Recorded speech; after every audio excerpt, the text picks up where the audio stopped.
Alright, welcome back to the channel, guys. My name's Chris, and today I'm going to be showing you how to throw a knee.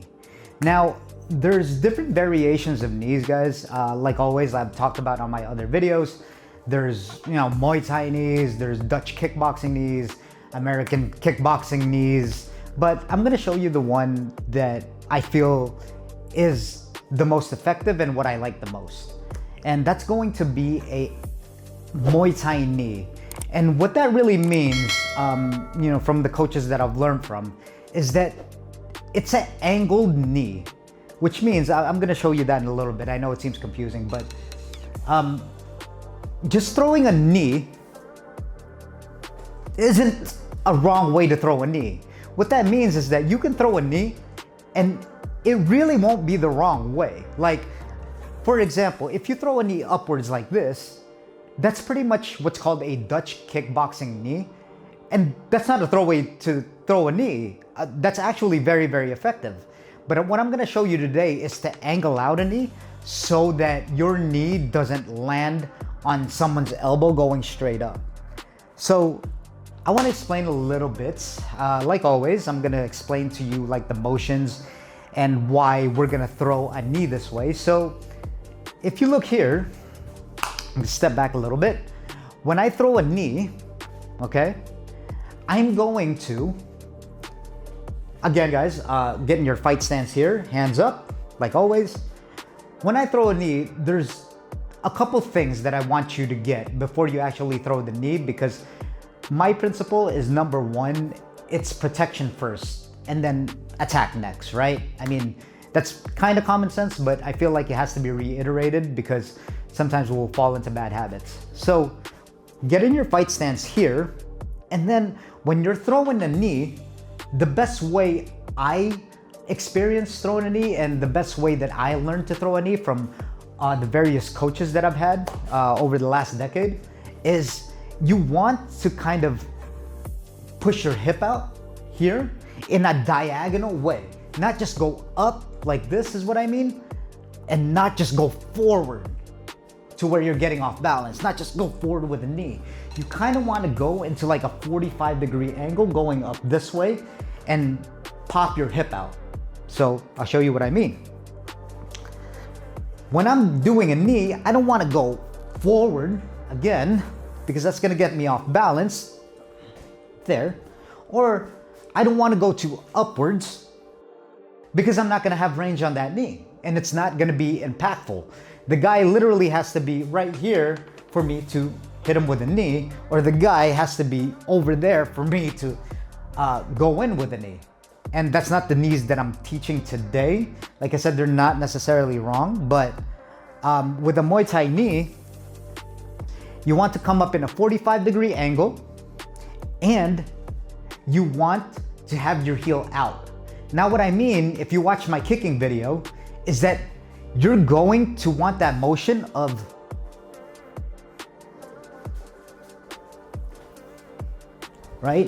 kind of stepping off an angle over here, stepping off this angle, notice that foot, and I show this on my kicking video, showing off this foot and driving. Notice my heel is going to be a little bit outwards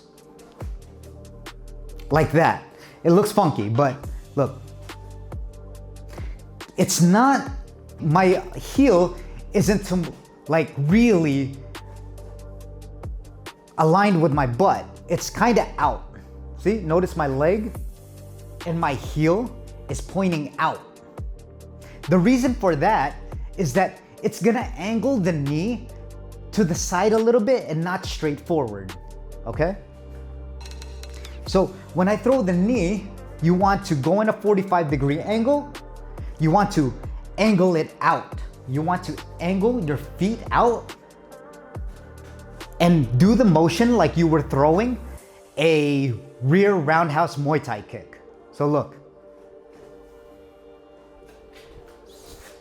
You want to step out here to the left a little bit to get an angle, and you want to make the motion of throwing a kick, which means you want to step out and then bring the hip up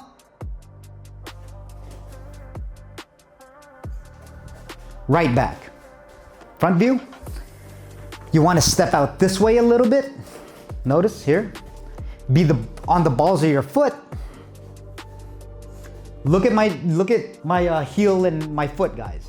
It's pointing outwards, so I get a better angle. You see? It's not this way. It's out this way. So if I am kneeing someone, it hits the ribs and it'll keep your knee from hitting their elbow when they're guarding like that. Okay? I'm gonna show you the motion one more time because there are a lot of steps to it, like the kick, but I feel that I did this video after the kick because I feel that if you can get the kick motion with the angle, with stepping off the angle, and then having the motion of your hip coming up, but just with a knee motion like I'm demonstrating you today, then you pretty much got the knee. I mean, there's other things that I'm gonna talk about, but for the most part, it's the same concepts. So again, here, step out. This is at an angle, and look, pop your hip 45 degrees.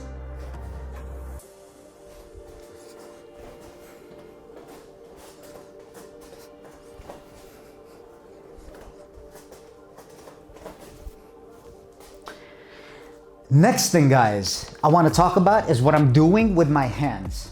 Now, you notice when I said that it's similar to the kick video, the motion is similar to the kick video that I'm doing.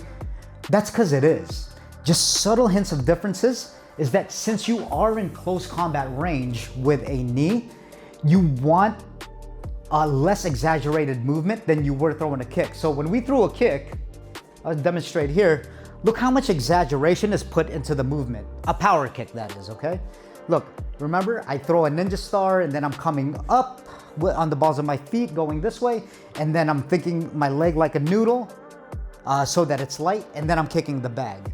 There's all these over-exaggerated movements because of the range that I actually have to hit the opponent from. So look, I'll show you what I mean. If I'm kicking, look.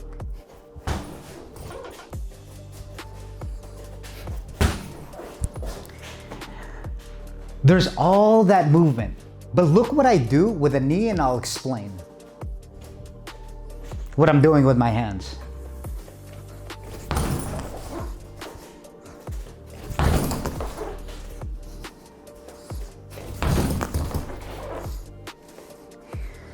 I want to demonstrate something, guys, that it's just like the elbow video. It's very nice and subtle because it's a close combat range. Mostly, a general good rule of thumb is anytime you have a close combat range weapon, the movement isn't going to be exaggerated like I just explained in the knee because you're so close to them that it's not going to take a lot of movement to hit them.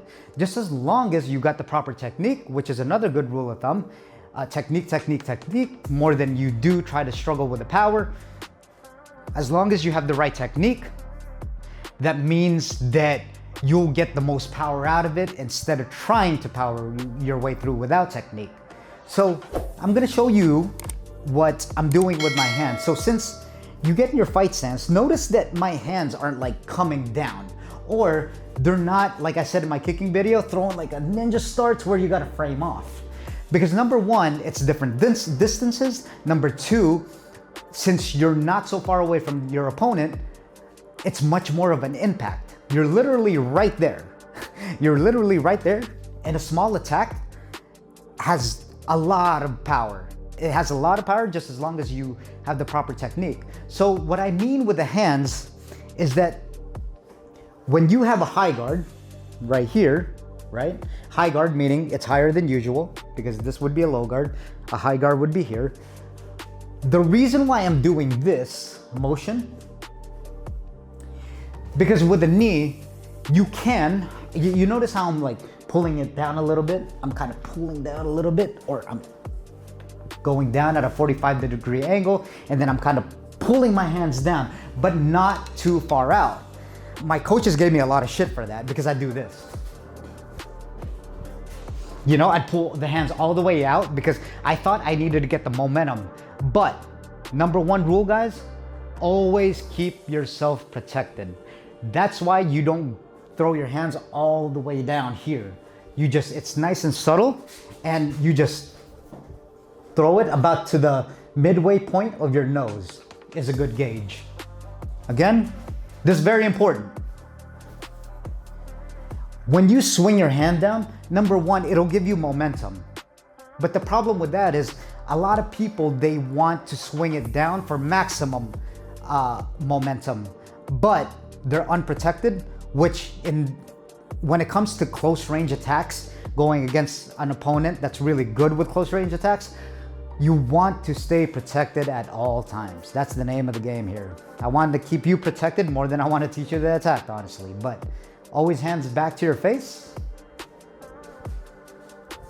and not a very big movement with your hands. Same goes, you want momentum, that's why you're throwing it, kind of like the kick, a ninja star, right? It's like a pendulum. It's like a pendulum here.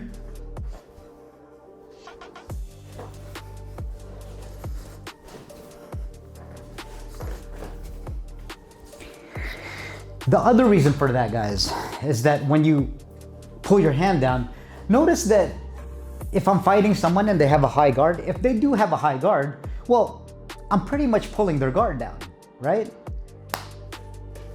When I pull their guard down, I kind of bring them to me. See?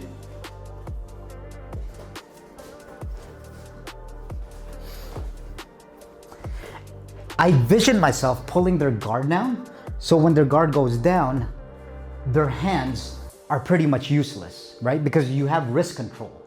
You're grabbing their hand, even with gloves, you're wrapping around their hand, and then you're attacking a knee. But that will be for another video, because I know these things, I don't want to get too far ahead of myself. I'm just showing you the attack of the knee, and I'll show you the other concepts later. But I wanted to bring that up just so that you kind of get a preview of what I'm going to talk about in future videos. So with a knee, again, I'll go through the steps before I do it on the bag. You want to step out a little bit here, right? On the balls of your foot, off your heel. You want to go at a 45-degree angle, not too forward, not too vertical. You want to keep your hands, you don't want to pull down too much, but you do want to use it for momentum. So you don't want to go too far down with your hands. And the most important part of this attack is that keeping your toe here, because it's a lot more powerful and you will hit different parts of their body, meaning your knee is gonna go at an angle instead of coming up to hitting someone's elbow and hurting yourself, mostly. So look at the heel. See?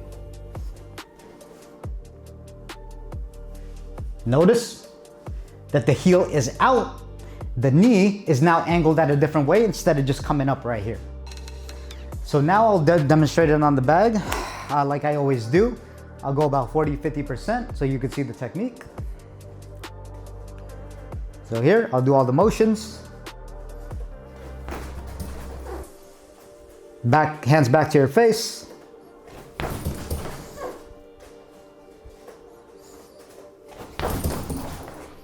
Notice I'm doing everything I said on the video. I am stepping out a little bit. I'm going at a 45-degree angle. I am putting this heel out, and my hands aren't going too low.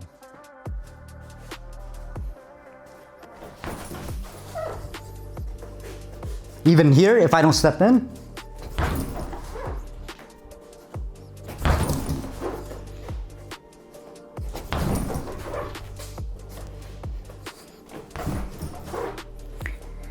when you put all those together, guys, just like my kicking video that I did, break it down steps by steps. Try not to do it on a bag yet. Just quote unquote shadow box it, and so that you get the motion first, okay? Don't try to just, without technique, just hit the bag, when you first start off, because I know the motions, you need the coordination first, and you need the repetitions of the motions.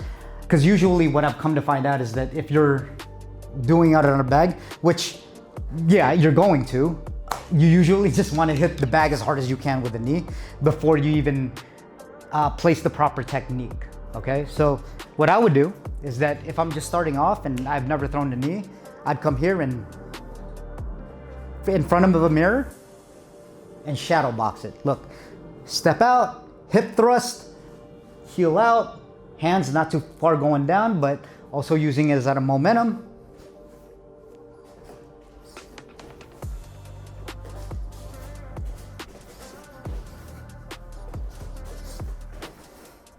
Okay. Over here, I'll go slow on the bag again so that you kind of see what I'm doing with my body motions. Okay. Over here, look, stepping out. Going back, hands back to the face.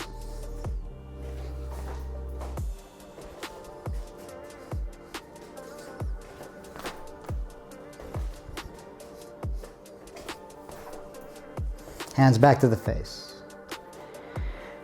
Those are some general rules of as far as the knees. There are different types of knees, just like different types of attacks. It's not one way to knee, but I feel to start off, it is, to me, the most powerful and the most effective. Of course, it's situation to situational based in combat sports, but I'm showing you, with all the other videos, I'm showing you what I think in the beginning would be most effective. Now that changes throughout the fight, or that changes as you get better, but for now, I want you to have the basics, like, you know, how to throw a punch, how to throw a powerful roundhouse, and which ones are the most effective. And as we go along, when you get better at these moves, we'll do different variations so that our brain isn't overwhelmed, because we do have a finite information that we could take in, and you don't want to overwhelm yourself at first, okay? You want it to be second nature and then move on to the next set of moves. So thank you for watching, guys, and don't forget to click and subscribe and follow the channel.